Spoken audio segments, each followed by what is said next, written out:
सत्र के हंगामेदार होने के भी आसार हैं। एक तरफ दिल्ली सर्विस ऑर्डिनेंस पर विपक्ष की घेराबंदी शुरू हो गई है, तो दूसरी तरफ सरकार डेटा प्रोटेक्शन, लिथियम माइनिंग समेत कई अहम मुद्दों से जुड़े बिल पास कराने की कोशिश करने वाली है। तो कैसा रहेगा इस बार का मॉनसून सत्र? और ज्यादा जानकारी के लिए हम आज चलेंगे अपने इकोनॉमिक पॉलिसी एडिटर और ब्यूरो चीफ लक्ष्मण रॉय के पास। तो लक्ष्मण जी, क्या उम्मीद की जाए इस सत्र से? मुझे लगता है कि बहुत ज़्यादा उम्मीद इस सत्र से नहीं करनी चाहिए, क्योंकि जिस तरीके से पिछला 2 सत्र हंगामे की भेंट चढ़ा है, बहुत हद तक संभावना है कि ये सत्र भी हंगामे की भेंट चढ़ जाए। और इसके लिए अभी से ही विपक्षी पार्टियां कमर कस रही हैं। कांग्रेस ने तो साफ कर दिया है कि मणिपुर के मामले पे, महंगाई के मुद्दे पे, अडानी वाले मुद्दे पे सरकार को घेरने की कोशिश करेंगे। और इस हंगामे के बीच सरकार की कोशिश ये है कि 21 नए बिल को संसद में पेश किया जाए और कई सारे महत्वपूर्ण बिल है उसको पारित कराया जाए।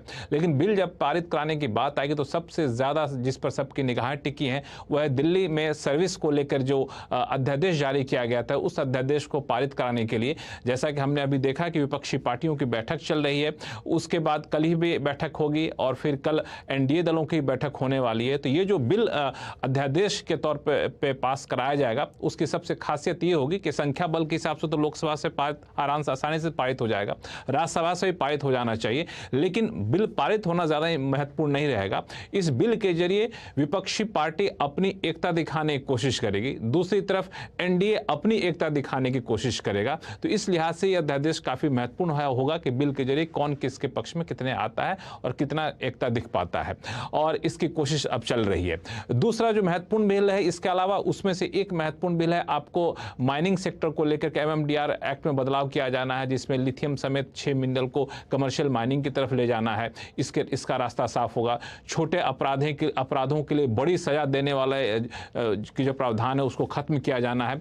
इसके लिए 181 प्रावधानों को खत्म किया जाना है। इसके लिए जन विश्वास बिल को संसद से मंजूरी मिलने की संभावना है। डेटा प्रोटेक्शन बिल, जिसकी काफी चर्चा हो चुकी है, बार बार टलता रहा, तो इस बार सरकार की कोशिश है कि personal data digital protection bill पारित हो सके, ताकि हमारा आपका जो डेटा होता है मोबाइल में या गूगल में, नेट पे, वो सुरक्षित रह सके। आर्टिफिशियल इंटेलिजेंस के जो चैट जीपीटी जैसे प्लेटफॉर्म में इसे कैसे बचाया जा सके, इस लिहाज से बिल काफ़ी महत्वपूर्ण होगा।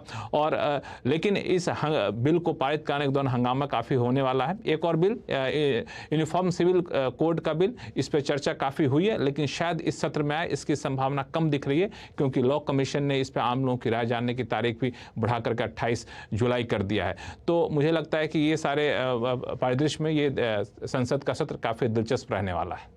तो काफी कुछ होने वाला है संसद सत्र में। लक्ष्मण हमें डिटेल दे रहे